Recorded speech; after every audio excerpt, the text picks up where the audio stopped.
This video is brought to you by the Battle Zoo Bestiary, a new book featuring 100 award-winning monsters and the monster part system that allows players to harvest resources from their fallen foes and craft into custom gear. The Battle Zoo Bestiary is now available at battlezoo.com.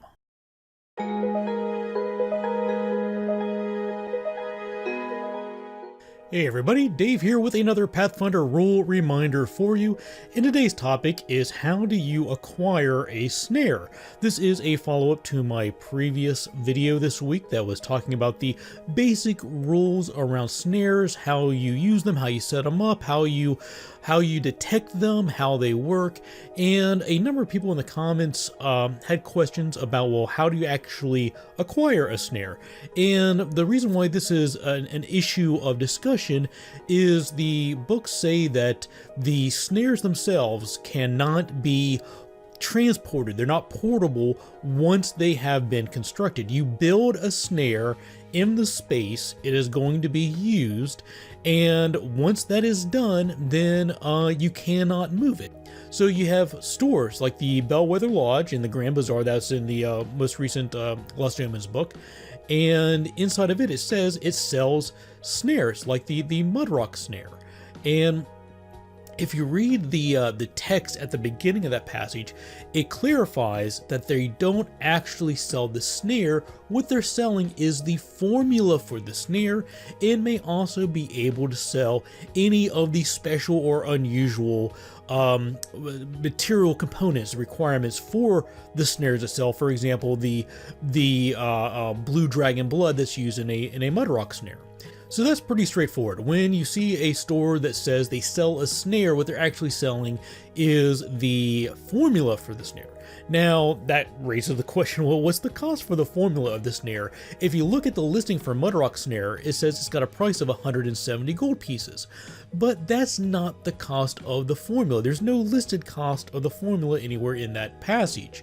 The 170 gold price is the cost of material components that are needed in order to craft one Mudrock snare. So you don't want to use the price of 170 gold pieces as the cost of the formula to make the snare, in this case the Mudrock snare. Instead, you're going to want to refer to table 613 in the core rules that give you the price of all of the formulas for snares. Now, this also is not as easy as I would hope it to be, because Table 613 specifically refers to common rarity snares. Mudrock snares that are sold at the Bellwether Lodge are uncommon rarity, and this formula charts only for common rarity. And there's no official guidance that I've seen. If you know of some guidance out there in a book that I'm not familiar with, let me know in the comments, but there's no official ruling that I've seen anywhere that says, well, uncommon rarity formulas should be 5% more than the listed cost for common formulas, or 10%, or whatever percentage it should be. We have a table for common rarity, and I think there's a mention that uncommon will probably cost a premium, but no guidance on what that premium would be. At any rate, Mudrock snares, uncommon rarity, those are 10th level items, 10th level snares.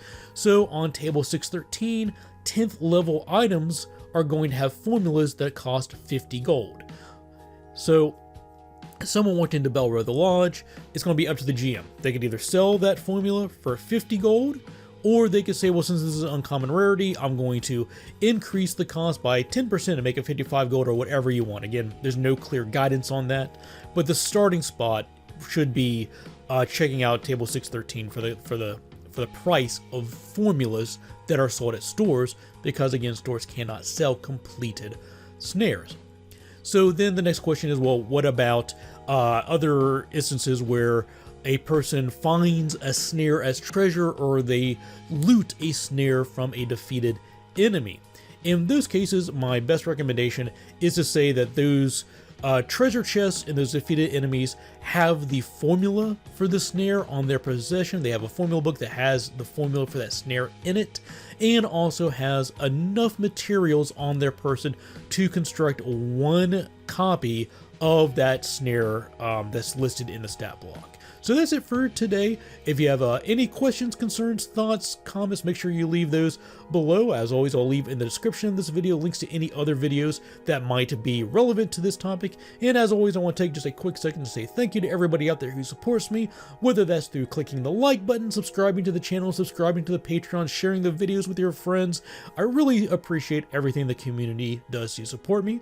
And with that, thanks for watching, take care, and happy gaming.